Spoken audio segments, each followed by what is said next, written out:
प्रणाम। कैसे हैं आप लोग? उम्मीद है कि इस कोविड-19 के तनावमय वातावरण में भगवान वासुदेव की कृपा से आप लोग तनाव मुक्त होंगे। जैसा कि आप लोग जानते हैं कि आजकल हम लोग गीता पर अध्ययन कर रहे हैं। उस क्रम में हमने अब तक देखा है पिछले अध्ययन के क्रम में कि अर्जुन जब कहता है कि हमें हे केशव मेरा रथ दोनों सेनाओं के मध्य में ले चलिए, जिससे मैं यह देख सकूं कि मुझे किसके साथ युद्ध करना है। उसके अनुरोध के क्रम में वासुदेव कृष्ण अपने रथ को दोनों सेनाओं के बीच में ले जाकर खड़ा कर देते हैं। और जब अर्जुन यह देखता है कि जिनसे मुझे युद्ध करना है वे मेरे अपने स्वजन हैं, मेरे गुरु हैं, पितामह हैं, बंधु हैं, बांधव हैं, पुत्र हैं, पौत्र हैं, तो मोहित हो जाता है और किसी भी प्रकार से अनेक तर्क दे करके इस युद्ध से हटने की कोशिश करता है।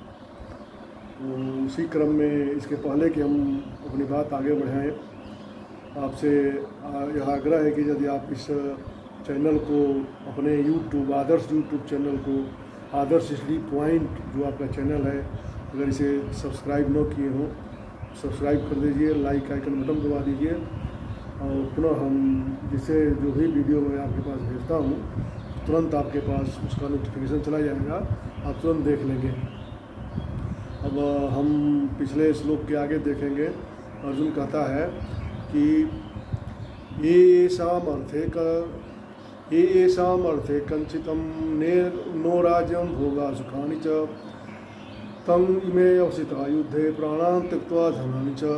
वह कहता है कि जिस परिवार के लिए राज भोग सुख आदि की इच्छा मुझे थी और है, जब वे परिवार के ही लोग अपने जीवन की आशा त्याग करके युद्ध के मैदान में खड़े हैं, वह कहता है कि हमें राज की इच्छा तो थी लेकिन वह परिवार को साथ लेकर के थी, सुख और साधन की इच्छा थी लेकिन जो स्वजन और परिवार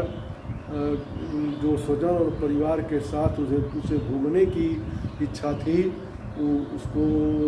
उसके साथ उस सुख का उपभोग करने की इच्छा थी, वे स्वजन और परिवार सभी अपने जीवन की आशा त्याग करके जब युद्ध के लिए खड़े हैं, तो हे वासुदेव ऐसा युद्ध मुझे नहीं चाहिए। आगे कहता है आचार्य पितरः पुत्रा तथा ये च पितामह मातुला ससुराज पौत्रा श्याला संबंधी न था।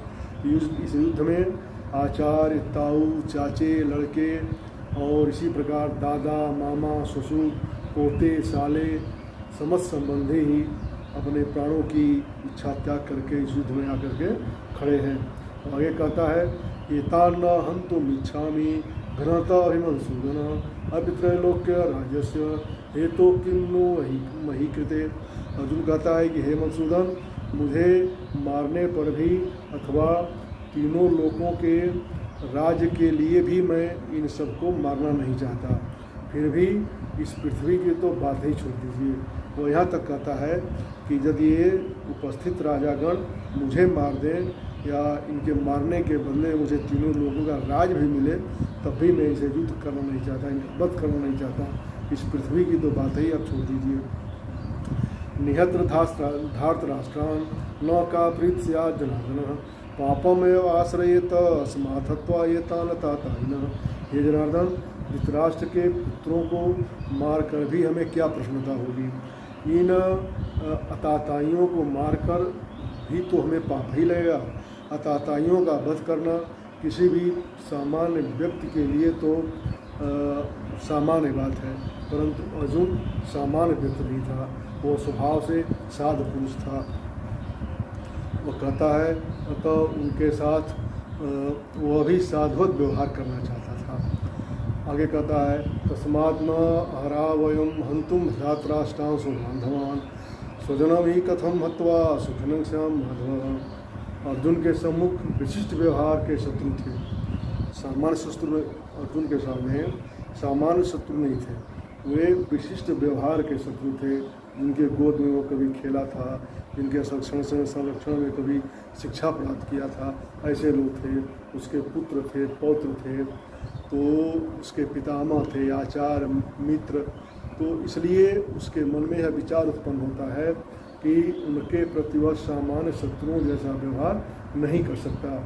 इसलिए उसने सोचा कि राजनीतिक कारणों से स्वजनों का वध करने की अपेक्षा धर्म तथा सदाचार के दृष्टिकोण से यह बेहतर होगा कि उन्हें क्षमा कर दिया जाए। क्षणिक सुख के लिए इस प्रकार वध करना लाभप्रद नहीं होगा। अंततः जब सारा राज्य तथा उसे प्राप्त सुख ही अस्थायी नहीं है, तो फिर अपने स्वजनों का वध कर वह स्वयं अपने जीवन तथा शाश्वत मुक्ति को संकट में क्यों डाले। विचित्र अर्जुन की जो दुविधा थी काफ़ी विचित्र थी।